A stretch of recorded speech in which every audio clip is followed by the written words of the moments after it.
Okay, all right. We're going to finish up this chapter quickly and move into our guided practice.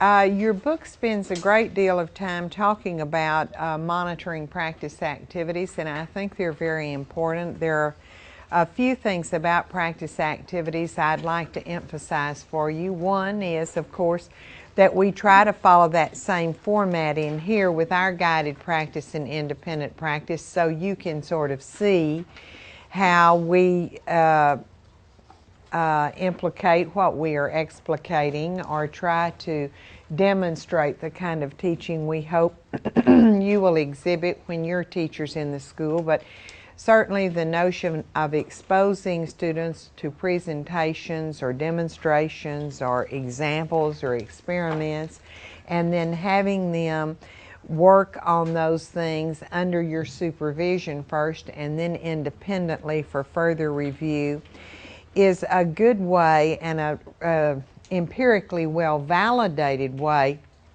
of increasing achievement. So we do have 3360 set up in that way, but also want to encourage you to do this sort of thing when you're a teacher on your own.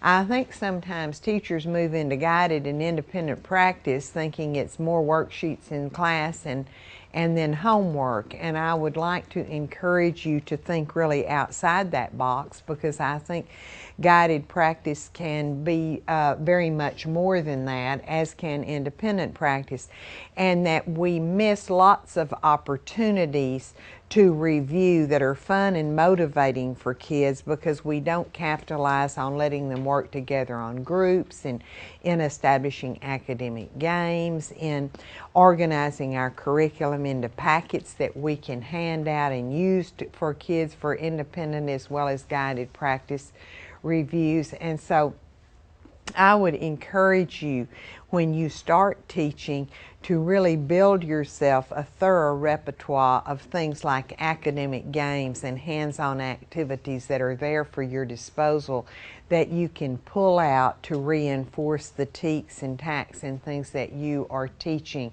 One of the things that I observe in schools now that is just really disheartening to me, the whole tax test system is disheartening to me. I mean, the whole system of the tax is just very, very discouraging. It flies in the face of everything we know about individual differences, and the notion that all children in the first grade or the third grade or the fifth grade or at any other arbitrary chronological age level are supposed to be able to do exactly the same thing at exactly the same time is very, very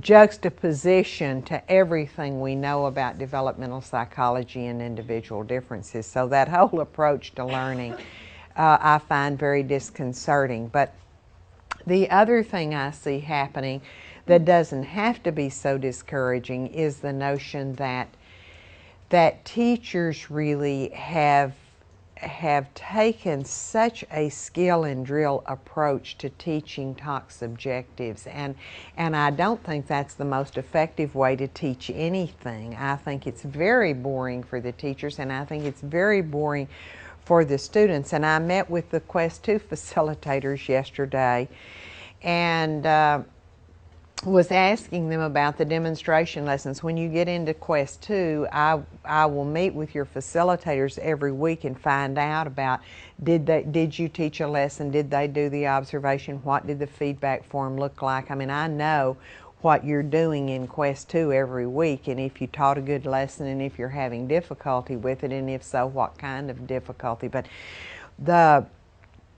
one of the facilitators said, well, you know, I notice a lot of difference with this group. They don't seem to be coming along as independently and creatively as my group did in the fall. And I said, oh, really? Why?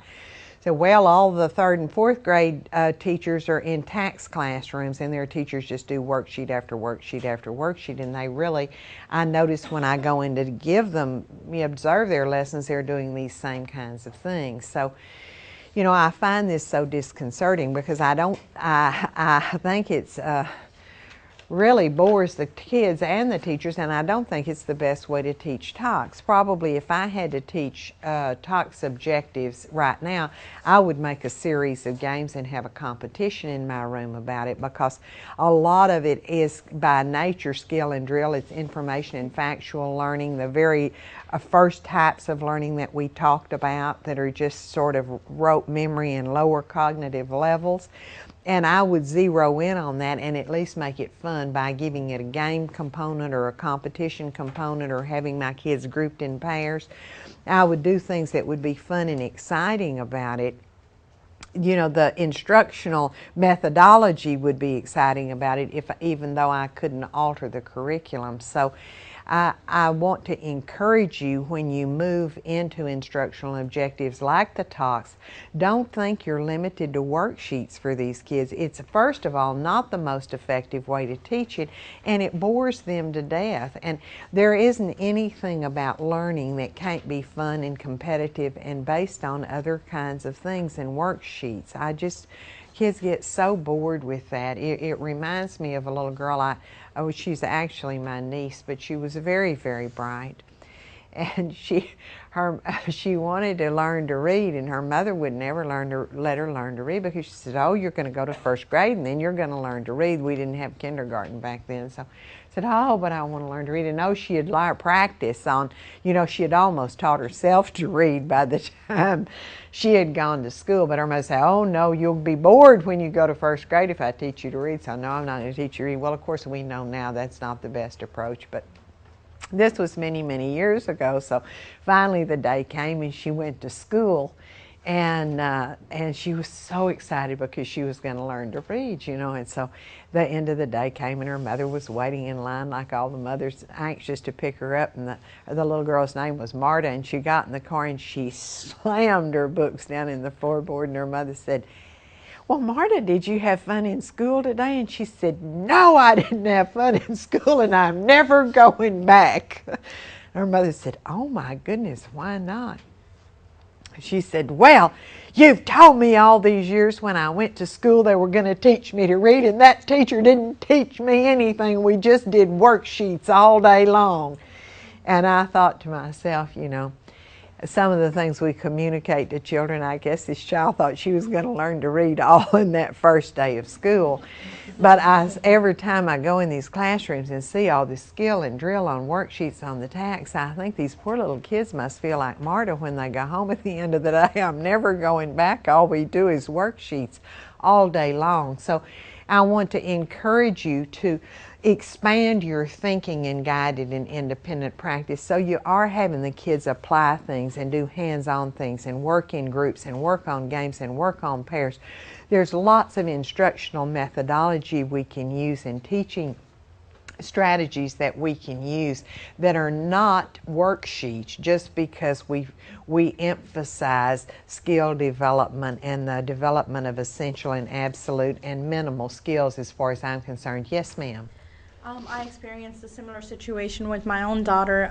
When she was nearing the end of third grade, I realized she didn't know how to write in cursive. And it was because they spent most of the year training for the TAKS test that when I spoke with her teacher, she admitted to not having time in the day to go through the cursive writing skills for them. And so it took me the entire last summer to teach my daughter myself, to teach her how to write in cursive, but she did not get that basic skill in the third grade. I wouldn't believe you except for one thing. I have 2 grown children who can neither one write cursive writing. Now, can you imagine that? I have 2 grown boys who cannot write in cursive writing, and 2 grown boys that cannot keyboard with their hands on the home keys.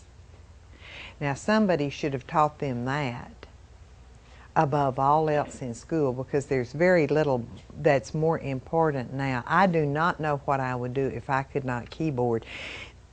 And I see computer wizards all the time who are hunting and pecking, pardon me, hunting and pecking on a computer keyboard with their 2 or 3 fingers. And not, not knowing, but they probably know how to bubble in a circle.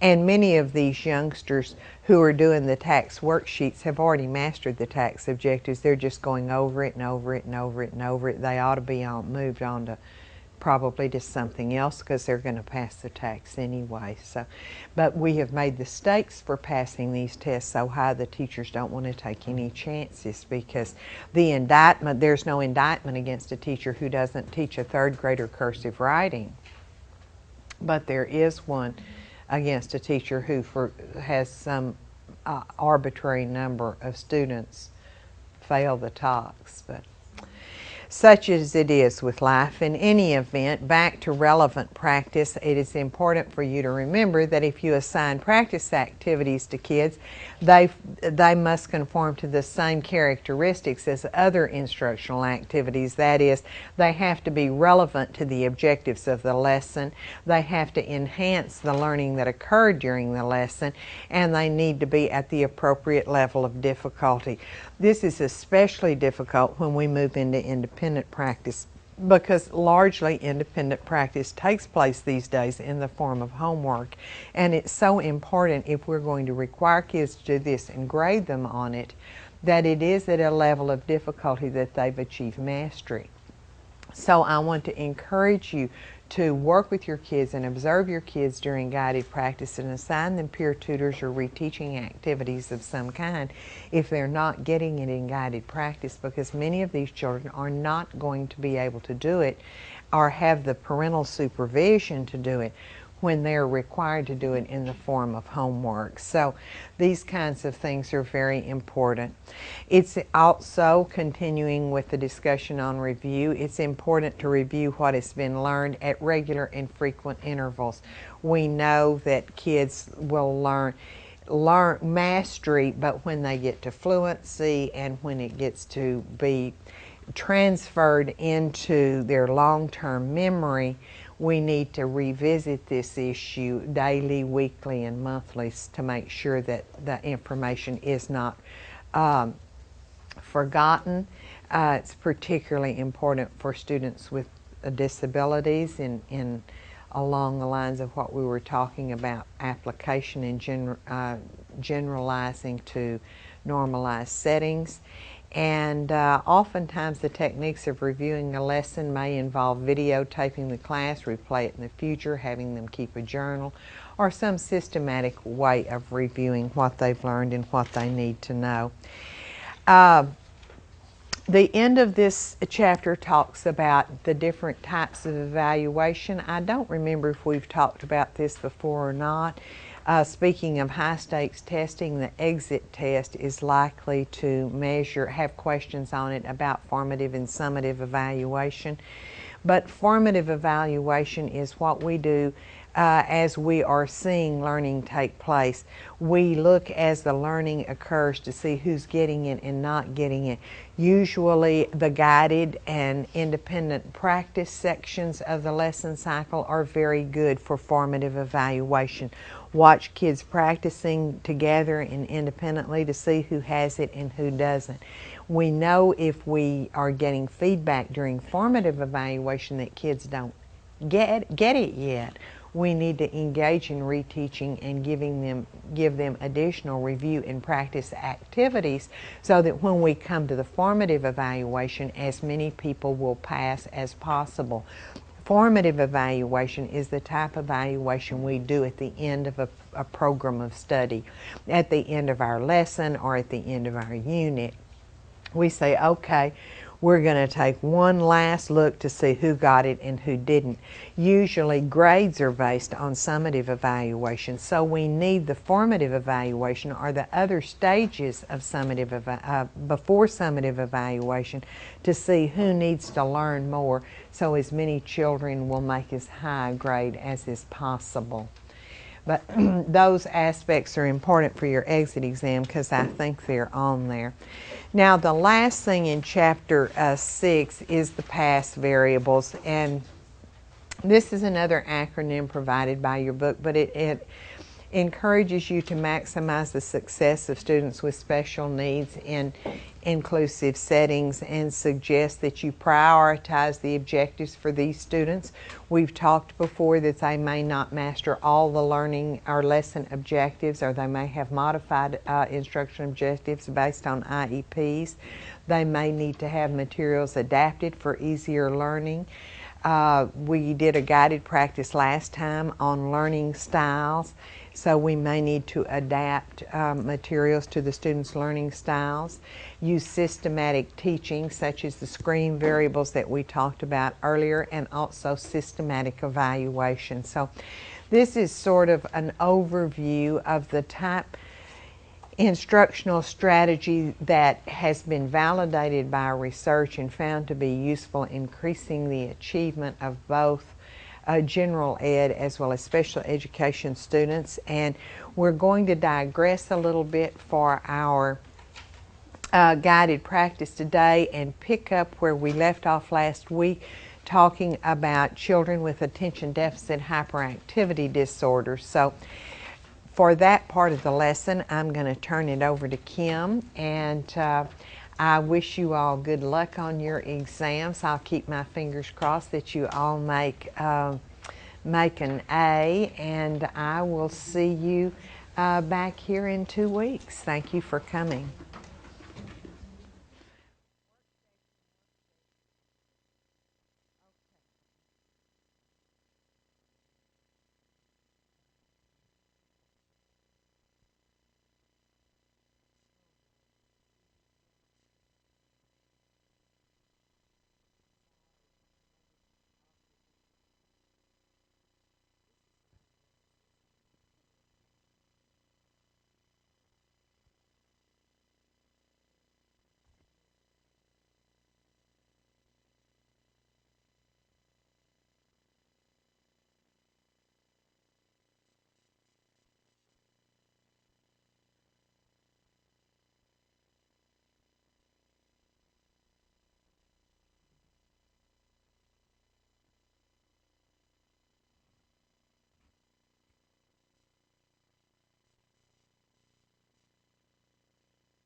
Three, two, one, don't they? Okay, we're on. Hi, everybody. I hope the assignments have been going well for you. Some of your assignments have really been outstanding, and I've enjoyed reading them, so keep the good work coming. Dr. Goodman reminded me of a few things when she was talking about enthusiastic teachers that I feel compelled to share with you, because I think if teachers don't share their ideas with other teachers, I think that's just such a shame, because some teachers have such wonderful ideas, and we need to share them with everybody so all students can benefit. When my daughter Molly, you've heard of Molly before, was in 3rd grade, she had this wonderful teacher named Mrs. Vasquez. And just 3 examples I want to show you about enthusiastic teaching. They had to do biographies. Well, you know, sometimes a teacher will read your biography and do a book report, write a paragraph about your person, and then hand it in and I'll grade it. Well, that's not what Mrs. Vasquez did. Mrs. Vasquez had them dress up like the person in their biography with all the accoutrements. My daughter did Molly Pitcher because her name is Molly. She thought that was really cool. So we dressed her up in the Revolutionary War outfit and the long skirts, and got her a pitcher and everything. Made a little cannon out of cardboard. And Mrs. Vasquez had a living museum. So all the kids went out around the library and they had a little button right here. And other kids from the school, 1st, 2nd, 3rd, 4th grade, came and pushed their button. They had to stay still, like Molly did, like she was putting stuff in the cannon. And when her button got pushed, she had to go into her little monologue about who Molly Pitcher was. And then she said her little, 2-3 minutes of who she was and when she lived and what she did. And then she got back in her position in the cannon until the next person came and pressed her button. So it was a living museum. So I had to share that with you because the parents came, oh my gosh, and the kids were so excited and did such a great job. And my daughter Molly has a fluency problem. She stutters, did it perfectly. And she was so proud of herself. So that's a good idea for all you second, third, fourth grade teachers. Another thing she did was take the book. Anyone heard of the book Cloudy with a Chance of Meatballs? If you haven't seen it, get it for your own kids, get it for your school kids. Great book for teaching all sorts of science concepts, language arts concepts, social studies concepts. It's an amazing piece of children's literature. But the kids came in, and as her focus for that day, they were going to work on this book. The classroom was covered with yarn about the color of spaghetti and brown pom-poms that looked like meatballs, as if it had rained spaghetti and meatballs in the classroom. And that's how the kids started their day. So, and one other thing she did, she was an amazing teacher. They read a book about the Titanic. So one day after they had done all these activities about the Titanic and literature type stuff, and she pulled a lot of the other areas of study into it, the kids got dressed up in all their finery with their boas and their little crowns and pretended they were on the Titanic, brought their luggage, okay, pretended they were cruising on the Titanic, and she did some more things during the day with that. So be enthusiastic and be creative. Think outside the box. Your students will have a wonderful, wonderful year in school. We're kind of revisiting for our guided practice today, ADD, ADHD, and talking about intervention assistance. When my daughter Molly, you're going to hear a lot about Molly, was in fourth grade, I had a meeting with her teacher, and her teacher said, I'm worried about Molly. She doesn't seem to be able to focus, pay attention, all of those things you think of with ADD. So we met, and we came up with some interventions for the year, and she did okay. She's in fifth grade now, and halfway through the year, I haven't heard anything. So whatever we did over the summer cured her, and if I can figure out what it was, I'll let you know, because obviously this year she doesn't have ADD. So that's my little experience with that. I want to read you just kind of an introduction. I think it's real important. Any of you who did the assignment, did any of y'all do the assignment where you had to be the student who can't pay attention, or be the student with the reading disability and the math disability and see it through their eyes? That was a very interesting experience. And the part of that assignment that frustrated me the most was the attention one. I don't know about you all, where you had to put the shapes over on the grid with everything else going on. Very frustrating for me, because I like things to be very quiet when I work. But I want to read you a little scenario from a student. I spent my life in school struggling because of a hidden, often doubted condition known as attention deficit hyperactivity disorder. Focusing on the teachers while they were lecturing was nearly impossible. I couldn't separate the information I was supposed to learn from the other words they were saying. The clock would catch my attention just as easily as a squirrel outside or a person 2 rows in front of me tying their shoes. I wasn't avoiding paying attention, rather I was paying attention to everything around me. To top it off, I drove the teacher crazy by tapping my pencil, shifting in my seat, doodling, tapping my leg. Often I didn't know I was even doing this. I would talk out or answer questions without raising my hand and generally acted impulsively. However, I found certain benefits to the condition as well. For instance, because I was so distractible, I know I generally saw more of what was going on than my friends did, and I picked up on unusual things. In this way, distractibility is a good thing. I was also able to do several things at the same time and had a lot of energy. As you may have figured out, I am also quite creative. If you can find ways to capitalize on the benefits of ADHD, having a student with it in the classroom can be quite enjoyable. And this was written by a student who's now in high school. And that's going to be our focus today, students with ADD and ADHD. Dr. Goodman kind of touched on this last week about some of the signs you look for students you think may have ADD, ADHD, and so I'm going to go over those rather quickly. Classic ADHD. This is what was thought for about 20 years. These are kind of the classic symptoms.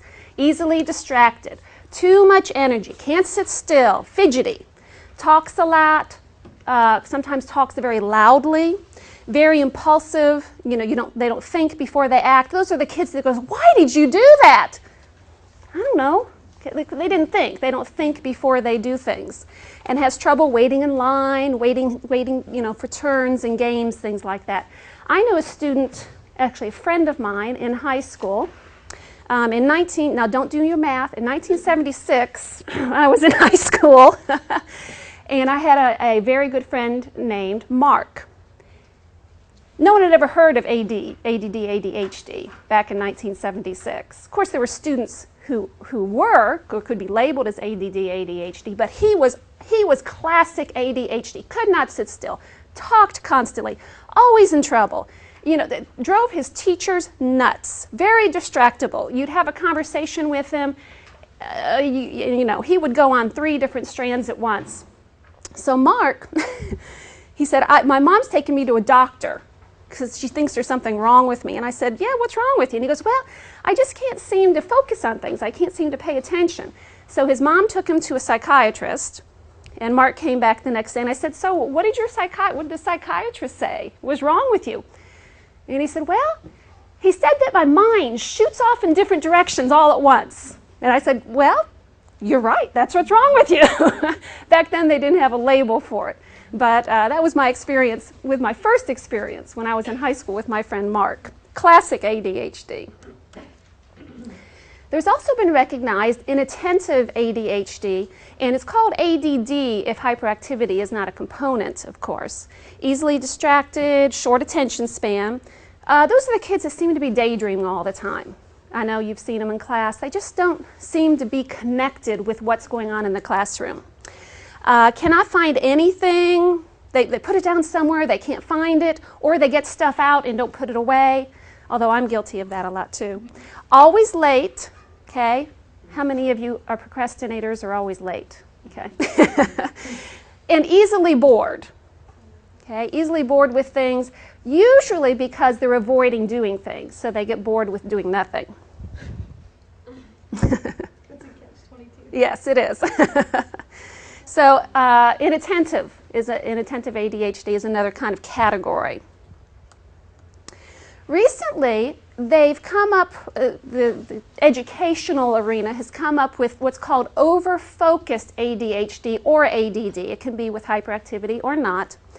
And these are kids that worry all the time about things that don't really matter much. I don't know if any of y'all been in the classroom, but these are the kids that are always up at your desk worrying about things that you're saying, "Honey, that really doesn't matter right now. Go back and do your work." Okay? Otherwise, they can't focus on what they're supposed to be focusing on. They're worried about, "Oh, what if this happens at lunch, and when's recess, and what am I going to do after school?" Oppositional behavior, perhaps, to parents, teachers. They like to argue. Maybe somewhat compulsive about the way things ought to be done. Now, we're not calling them OCD, but they want things done in this order, in this way. Will have a very hard time shifting from that transition from one activity to another. Okay, we're done with reading, now let's do math. Oh, they can't get off what they were doing in reading, that transition period. And always wants to have their way. Of course, exactly. I was just going to make that point. She said that's every child. Children will have some of these characteristics. It's when they have 6 or more of these characteristics in a certain category, that's when you have to start to worry. And we're going to talk about that in a minute. One of the newest areas of ADD study has been children with ADD with depression. Over 30% of the children therapists see have been diagnosed with ADD accompanied by depression. Very, again, inattentive, which goes along with the other ADD diagnoses. Kind of a chronic sadness, a low-grade depression, apathetic, negative toward everything. Low energy levels, don't seem to care. They often feel like worthless, hopeless, helpless.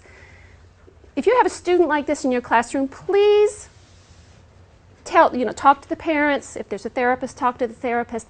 This can be a very serious condition for students. And of course, it's a chicken and egg type thing. What came first?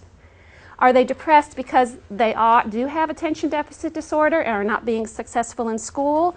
Or do they have depression, childhood depression, and that's causing those ADD characteristics? So it can be a very serious condition. And the last is the severe cases. Again, inattention, which is a pretty broad spectrum, can be mild to severe. But these are kids that are aggressive, big mood swings, they're impulsive, they get in fights a lot, they break the rules. I've dealt with many children like that over the years. Defiant towards authority, disobedient toward their parents, can't get along with others, seem to be always in trouble. Often have problems learning also. And again, when I was in high school, I knew a kid just like this, Chris. And 30 years ago, they didn't call it ADHD, but always in trouble and totally inattentive, could not focus or listen to directions or instructions and follow through, but also had the defiant behaviors.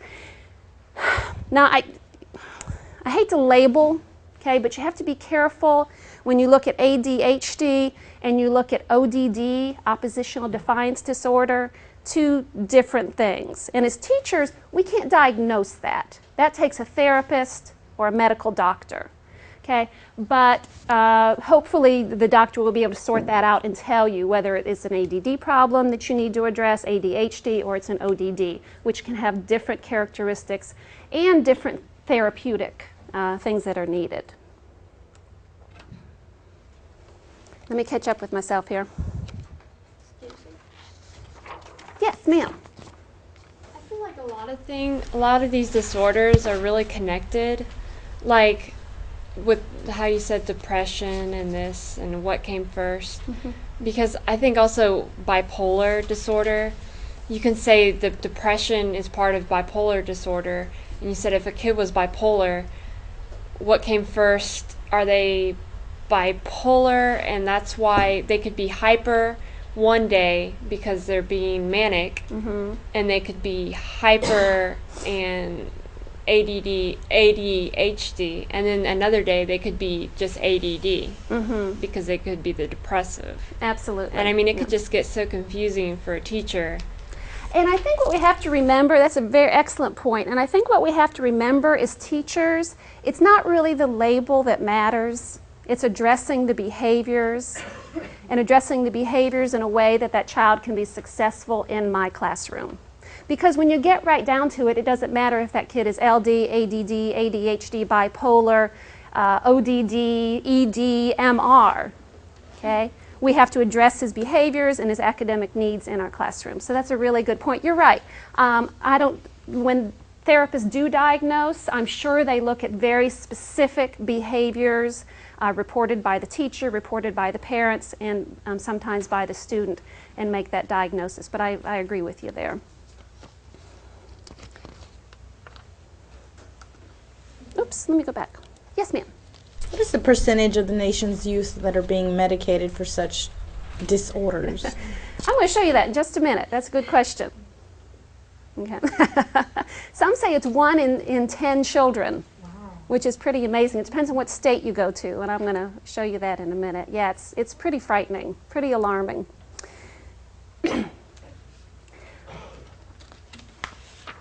When we were talking about all of the characteristics of having children who have ADD or ADHD, I ran across a little something someone wrote who has ADD, and this is what this person, it was actually a grown man, said it felt like. The best trick for understanding another person's behavior is to put yourself in their shoes. Try for a moment to imagine being a child with ADD sitting in a classroom and trying to do what you're being told all the time. If you're having trouble with this one, might I suggest you turn on 3 radios on different stations in the messiest room in your house, drink 10 cups of coffee, and have your mother-in-law call you on the telephone.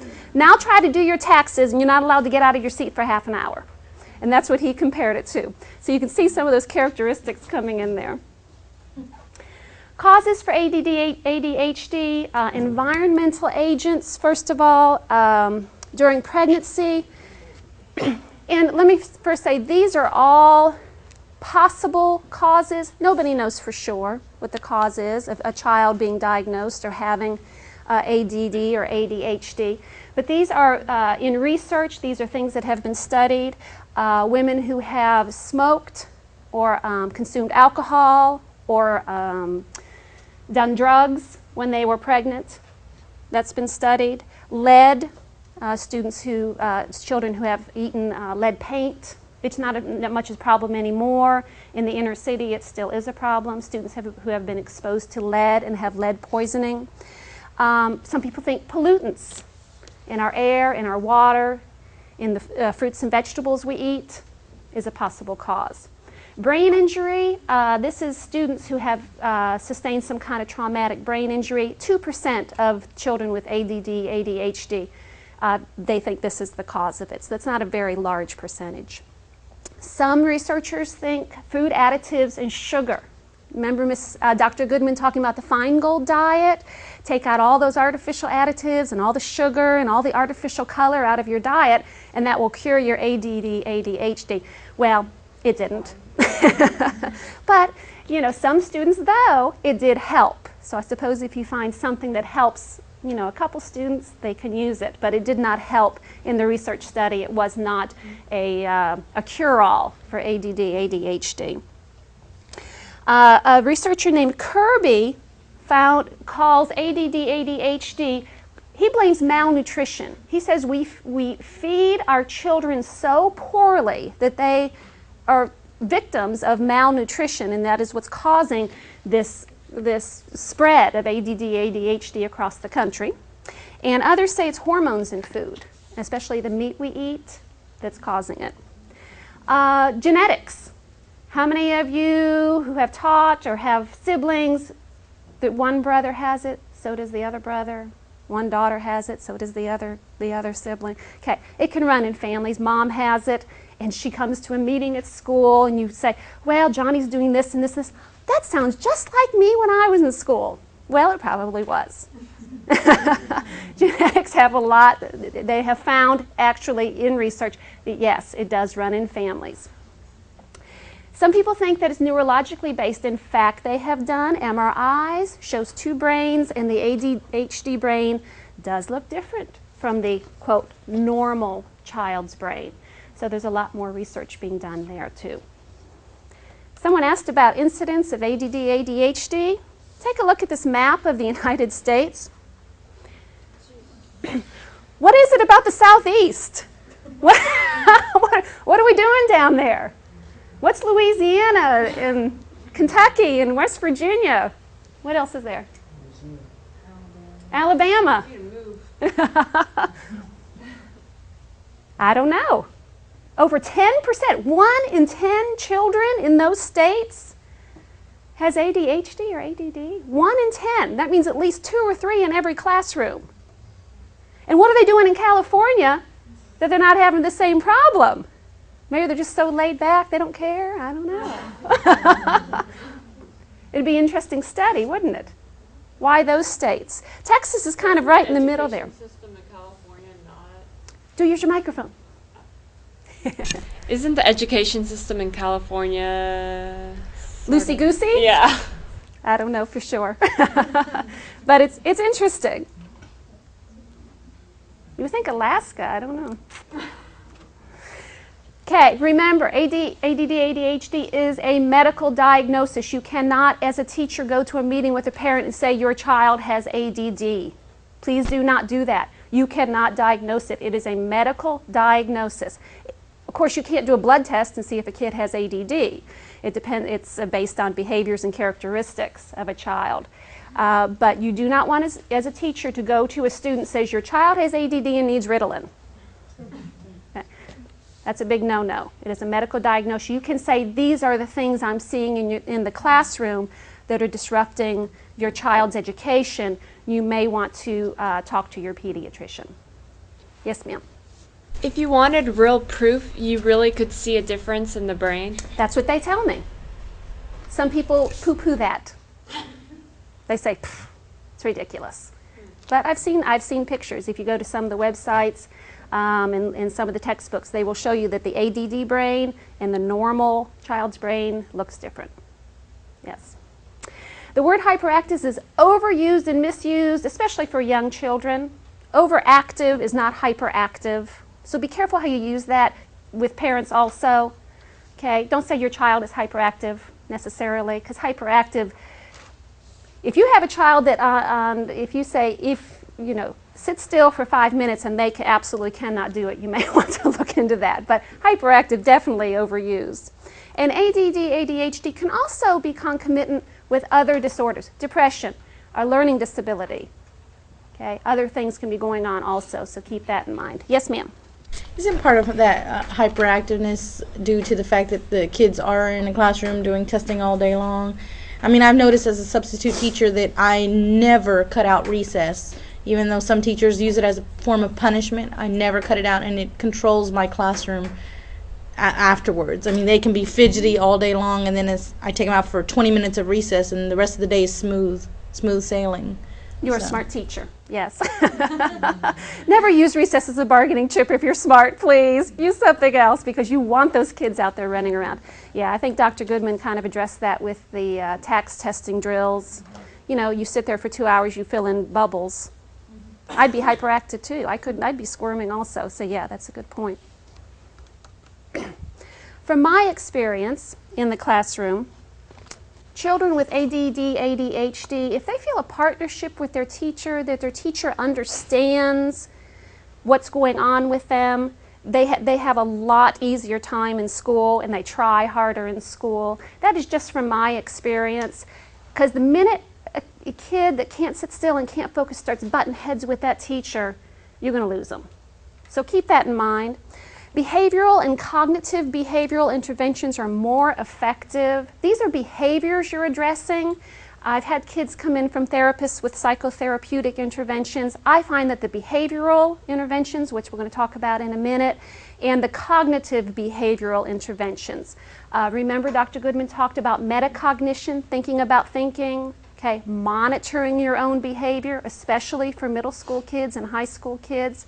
You'd be surprised how well they can monitor their own behavior and learn to monitor, their attention and their focus. And it serves them much better when they get out of school if they can control and monitor themselves rather than the teacher saying, pay attention, pay attention, pay attention. Well, when that teacher is gone, then what happens with that student? Medications are not a cure-all. I hope that none of you will ever have a student walk in your door and sometimes as soon as they walk in the door, that child has not had their medication today. You can see it. I hope you will not, in front of the rest of the class, say to that student, I bet you didn't take your medicine today. Oh, God. I've seen it done dozens and dozens of times, and I just want to sink into the floor or strangle that teacher, one or the other. Okay? First of all, don't do that. And always remember that medication is not a cure-all. Ritalin will not. It may calm some of the behaviors. It may help that student to focus and complete tasks and walk in the hall instead of run, some of those things you're looking for. But Ritalin or Cylert or Adderall will not improve that student's social skills. Ritalin will not control all of those behaviors, those aberrant behaviors. Ritalin will not help their organization skills, their learning problems. It won't motivate them. Those are all behaviors you're going to have to work with and train and teach all students, but especially students with ADD and ADHD. Because having medication is not going to teach them how to do that. It may bring them back into focus so you can teach those skills. Okay? I have seen, medication is very controversial. You'll have people say absolutely not, no student should be medicated. Personally, I have seen it save kids' lives. I have seen middle school kids on the verge of suicide who finally got some help through pharmaceuticals, through medication. It has literally saved their lives. I've seen other kids that didn't make any difference at all. So it depends on the child. Again, as a teacher, you shouldn't be talking about medication with parents. That is a doctor's job. Okay? You shouldn't be recommending it. You shouldn't be pushing it. Of course, I know none of you would do that. That is a doctor's job. But just keep in mind, it's not a cure-all. Okay? And for some students, it will be very effective. For some students, it might work. For some students, it won't make any difference at all. On a piece of paper on your desk, I would like you to, in your notebook or whatever, make this little chart in your notebook, the three categories there. The three headings, one for inattention, one for hyperactivity, and one for impulsivity.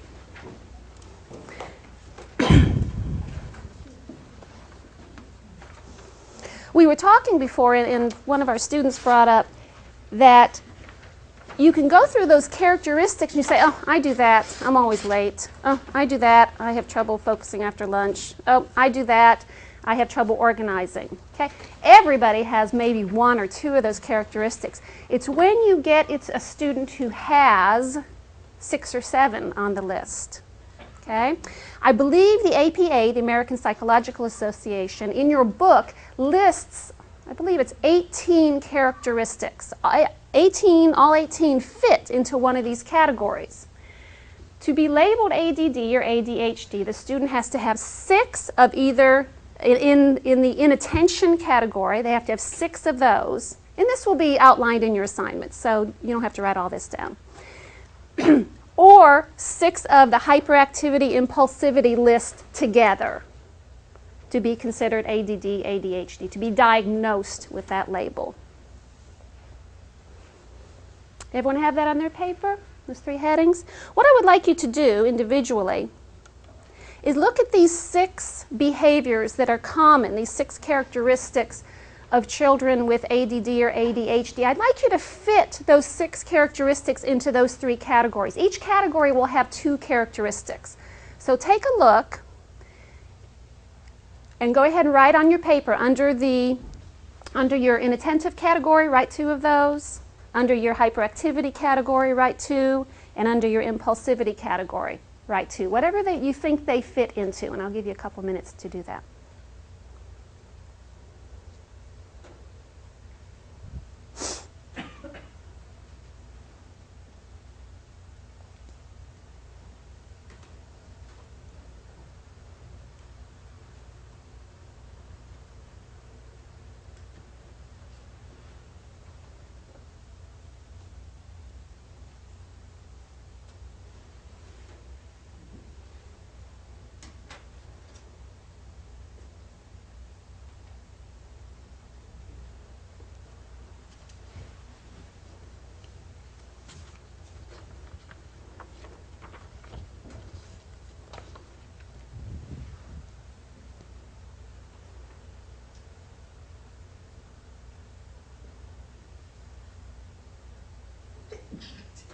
God bless you.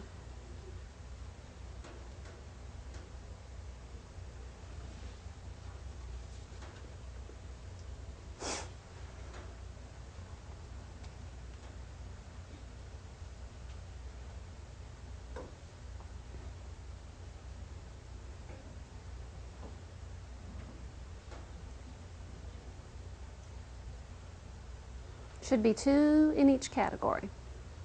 This will also be part of your, you see, you've already started on your assignment because this is part of a sample of assignment number 6.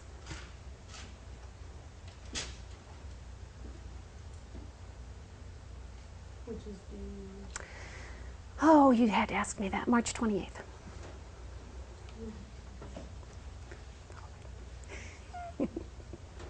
Okay, let's take a look. Everyone have those? Who can tell me what they put in the inattention category or the column? Yes, ma'am.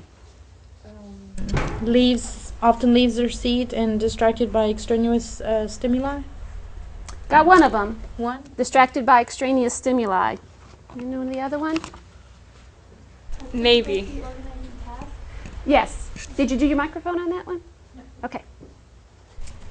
Has difficulty organizing tasks and activities. Exactly, yes. Those are your two that fall under the category of inattention. How about the middle category, the hyperactivity?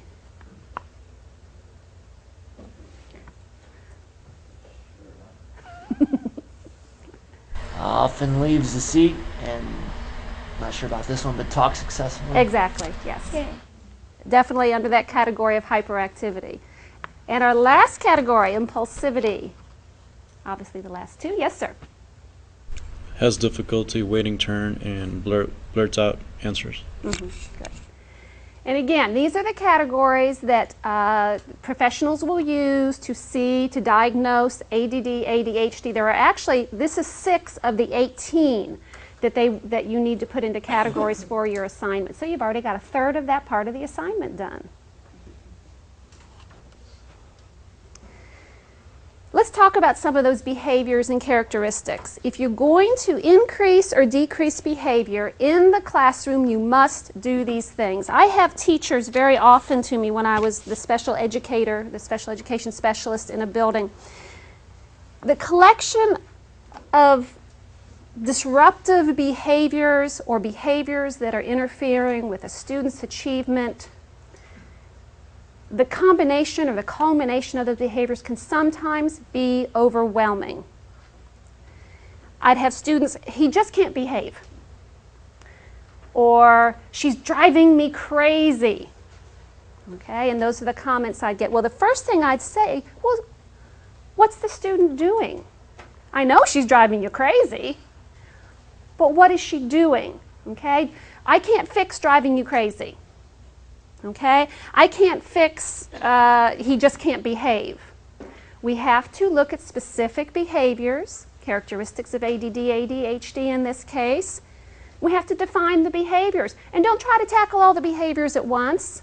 Okay, if you can list for me 15 behaviors that we need to work on, you need to work on 1, 2, maybe 3 at the most, at a time, at the most. Otherwise, you're going to be too overwhelmed, and that student isn't going to understand what you're trying to do, especially the younger students. Okay? You need to measure the current incidence of that behavior. How many times is it happening now? You can't know whether you've been successful in your intervention if you don't know how much it's happening now. Okay? There's several ways to do that. You can keep charts. Out of seat behavior. What your name is? Veronica. Veronica. Every time Veronica, I'm teaching my class, every time I see Veronica hop out of her seat, I'm going to mark a little chart on my desk. I'm not going to make a big deal of it. Okay, I'm going to direct her back to her seat. She jumps up again 5 minutes later, I'm just going to put another little mark. Okay? And a half hour, Veronica was out of her seat 15 times. This is a behavior we need to work on. Okay? I've defined the behavior, being out of her seat. I've measured the incidence of the behavior. In a 30-minute period, she was out of her seat 15 times. Okay? This can be done with any of those behaviors, any of those characteristics of ADD, ADHD. Then you begin to design an intervention. I wanted to tell you about the measuring the incidence of behavior. I was the only teacher that came into the teacher's lounge with masking tape down both my arms. Anyone know why? In a special education classroom, I was counting behaviors. And instead of having to run to my desk to a piece of paper, I just took a pen and marked it on my masking tape on my arm. I'd forget to take my tape off, and I'd walk into the teacher's lounge, and people, Kim, what's on your arms? Well, it was masking tape with little ticks. I was usually measuring, I was measuring this one with this kid and this one with this kid. So you don't have to do that. It's not quite, you don't have to be that committed, but you have to measure that current incidence of the behavior. And then you're going to design your intervention. Okay? What could be an intervention for Veronica staying in her seat? What am I going to do about that? Any ideas? I could stand here like this with my hand on her head. Yes, ma'am. In a classroom that I worked in before, the child couldn't stay in a seat, and he had a spot, like a gym spot, and they carried it wherever he was supposed to be, and he knew at all times he was supposed to be on his spot. Did it work? It did. Excellent intervention. That's the definition of an excellent intervention, Did it work? If it did, it's an excellent intervention. Okay? If she's a little older, I might have a little chart in front of her, and every 5 minutes I'm going to go down and I'm going to put a little star right there, and she can look at it and say, I stayed in my seat. Okay? And then later on, she can self-monitor. She can put her own little star in that chart. I stayed in my seat. I'm doing what my teacher wants me to do. Okay, so you're going to design that intervention that addresses the behavior. And then you're going to implement the intervention, and please give it a chance to work. Okay? It might not take one day. It may not work the first day. It may take you 4 weeks before an intervention. It depends on the severity of the behavior. It may take 4 weeks before an intervention starts to work, until the student starts to understand exactly what you're expecting. So give it a chance to work. And then I'm going to gather data again. Did it work? 30 minutes in the morning during my language arts lesson, I'm going to watch Veronica again. She got out of her seat. Got out of her seat 2 times. Something's working.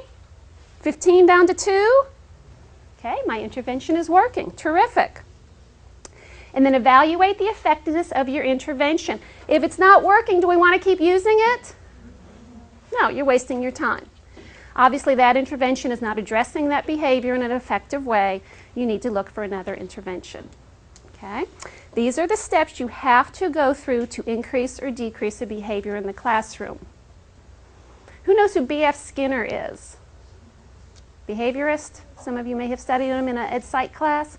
Okay. I know a lot about behaviorism and behavior. I had his daughter as a professor in college.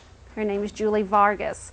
So this is kind of an area of expertise for me. So if you want to know more about behaviorism, or it just fascinates you, come talk to me and I'll talk to you about it. Did you do Albert? No, that was, the baby. That wasn't Skinner, but I know who you're talking about. I'll think of it in a minute. Your guided practice today, and I'm going to kind of divide you up, and I'm going to give you about 5 or 10 minutes to do this, probably about 10 minutes. What I would like you to do is choose one of the characteristic behaviors that we categorized earlier that's written on your sheet. Okay? I want you to design a pretest, just something short, it doesn't have to be long and involved, to determine the extent to which the student exhibits that behavior. Otherwise, what's the incidence of it now? How am I going to measure that? Am I going to do a chart? Am I going to do a self-report for older students? Am I going to look at my grade book? Oh, look, they didn't complete 3 out of 10 assignments this week. Maybe that's how I'm going to measure it. Am I going to bring an outside observer? I had many teachers say, would you please come in my classroom and observe so-and-so? And we would do some baseline data as to how many times that student was performing a behavior we were trying to diminish. Are you going to, for you elementary school teachers, how many times they signed the clipboard that week? You know, the clipboard, or what different teachers call it different things. How many times did they flip their card? How many times did they do whatever it is you do when they're misbehaving? Maybe you're going to sit with a student and graph how many times things are happening with older students. So the way your pretest to determine what the incidence, how are you going to know how many times it's happening? Because if you don't have that information, you don't know if your intervention worked. And you're back to, she's driving me crazy. Well, that doesn't help us. She's going to continue to drive you crazy until you start to address those behaviors. You're going to design an intervention assistance strategy that will decrease the behavior. It might be something very simple. The spot. There's your spot.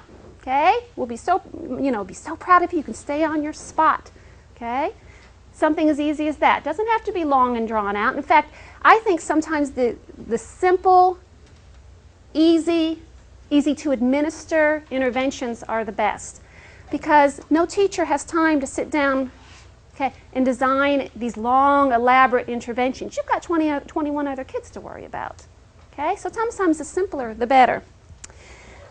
And then, after you've, also make sure your intervention is positive, not punishing. You know what? Kids with ADD, ADHD can't help it. Let's not punish them for something they cannot help. Okay? She she honestly, kids want to please. And it is my belief that she honestly cannot help getting up and out of her seat. Okay? They want to please their teachers. They want to do well. So make sure your intervention isn't, if you get up out of your seat one more time, you're missing recess. That's not an intervention. That's just going to make it worse. Okay? So make sure your intervention is positive, not punishing. And then explain how you'll gather data to evaluate its effectiveness. It might be the same thing you did for your pretest. For example, the student does not follow through on instructions and fails to finish schoolwork. Well, my pretest, I'm going to count in my grade book how many times they did not finish an assignment in a week. That's going to be my baseline. 20 assignments, only finished 5. What percentage? Okay.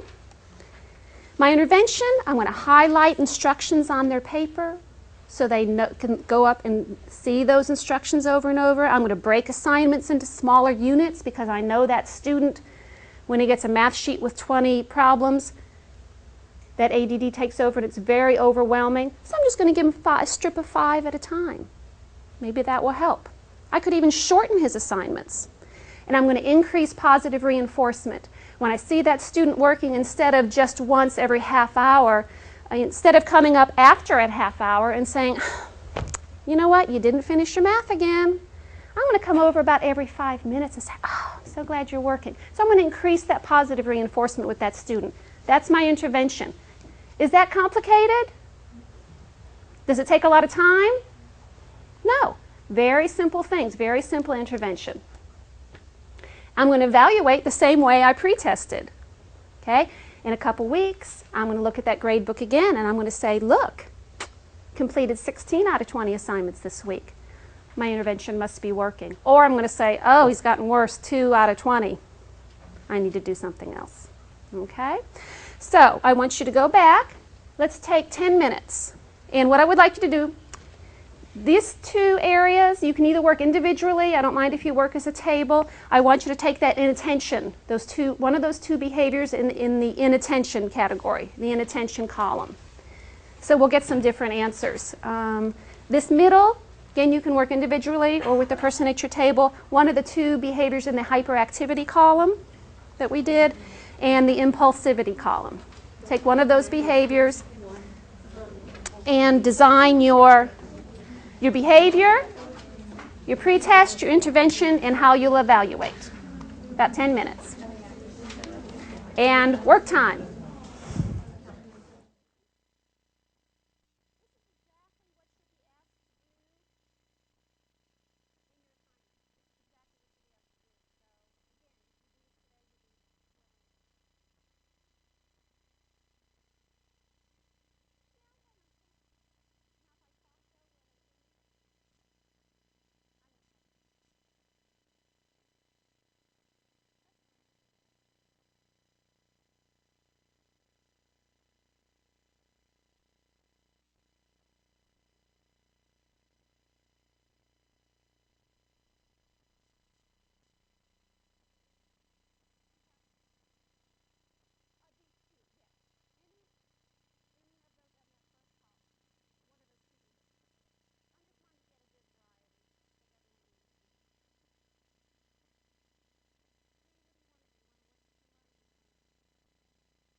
watch the child and see how often the child was, I said the child was looking at the fish instead of paying attention.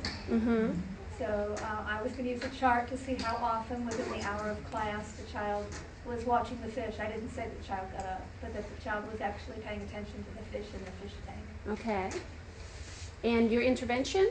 Intervention was for the child to pick out a set of stickers, and each time I told the child that the child was good for paying attention, I was going to start putting a sticker, giving the child a sticker to put on a card. Uh-huh. And then what I was going to do was to let the child start putting the sticker on the chart when I said that the child did a good job. Mm-hmm. And then I was going to let the child actually monitor their own behavior by putting the sticker on each time I noticed that the child was paying attention. And I was going to do that at intervals of like 2 minutes. Giving a little ownership to the intervention? Yeah, right? I wanted the child to do Very that. good, very good. And how were you going to then see if your intervention worked? At the end, I was again going to use the chart to monitor the amount of times that the child looked at the fish instead of watching what I was doing. Excellent. Was this a hard intervention? Complicated? Time-consuming? Not at all. If that intervention gets that student back on task and doing his work, you've done a great thing with that easy intervention by defining the behavior, measuring the behavior, coming up with an intervention, and then measuring whether your intervention worked. Beautiful. How about from this middle group? Did anyone do often talks excessively? Ooh, that's a good one. Yes, ma'am. Okay. The pretest was just mark on a clipboard during a 30-minute session how many times Henry talks when he isn't supposed to. And then the intervention, each time Henry raises his hand, he gets his own praise that he wrote earlier, like awesome. So it could be, that was awesome that you raised your hand, now what is your answer? Or that was tight that you raised your hand, so it will make the kids laugh. And right. And also, he can also get stickers every 10 minutes, not every 5 minutes, since it's two things on his desk for not talking excessively, like not to his neighbor. And also, you can do the thing, like first maybe put on the first sticker, but have two, but be like, you can't use these two stickers to put on, and I'll point, you were good. Or you can't put on the sticker because, and I'll have to take them back from you. Are you saying he has stickers for not talking and then one's for raising his hand? Like, so you're doing two behaviors? It's like one behavior, okay, but it's raising your hand and also dealing with the people he's around. Got it. So, very good. And very then good. to redo it is just have a similar lesson, because it might be hard. It might be a certain lesson that he's having trouble with, like math, science, or so on. So to see if he can do it when something else is being taught. Right. Right. Okay. Very good. Excellent. Okay. You also might want to think about, if you're doing stickers and charts, some kind of reward for that student once he has so many stickers, because students like to feel like they're working towards something. They like your praise. They like to know they've done well, but a reward is also very good. Okay. How about one more? Did anyone in this group do the waiting, either one, the blurts out answers or waiting turns? I see. Go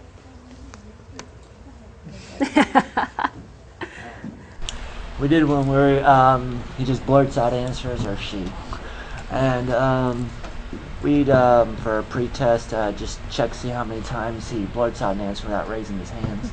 And just make a little chart of that. Intervention would be, I think it was compliment a kid whenever he actually raised his hand, said very good, you complimented. You raise your hand, now what's the answer, kind of like hers actually. Mm-hmm. And evaluate would kind of be the same thing, just check to see how many times they raised their hand in the last week or whatever. Very simple intervention that can be a very effective intervention. If you can, keep it simple. Okay? Don't go into a 5-minute intervention for a student that can't raise their hand. Maybe all that student needs is for you to come over and say, whisper in his ear, thanks for raising your hand. Maybe that's all they need. Sometimes a lot more is needed, but that's up to the teacher to find out. I want to end Y'all did a great job today. And again, if you understood the categories and what we just did, the guided practice, you are well on your way to doing this assignment. I do want to tell you what happened to Mark. You know, my classic AD, ADHD friend. It sounds like I only had 2 friends in high school. I did have more than that. My friend Mark became an actor. Perfect for him, right? He gets to talk a lot, he gets to bounce around, gets to be crazy. And his claim to fame was, my friend Mark, oh, we'll get past this. His claim to fame was he was in Return of the Killer Tomatoes. So if you ever watch the movie Return of the Killer Tomatoes, he's the mime, okay? So go rent the movie and you'll see Mark, my friend from high school, in the movie Return of the Killer Tomatoes. He now teaches high school drama. But that was his claim to fame. So, great class today. Thanks, everybody.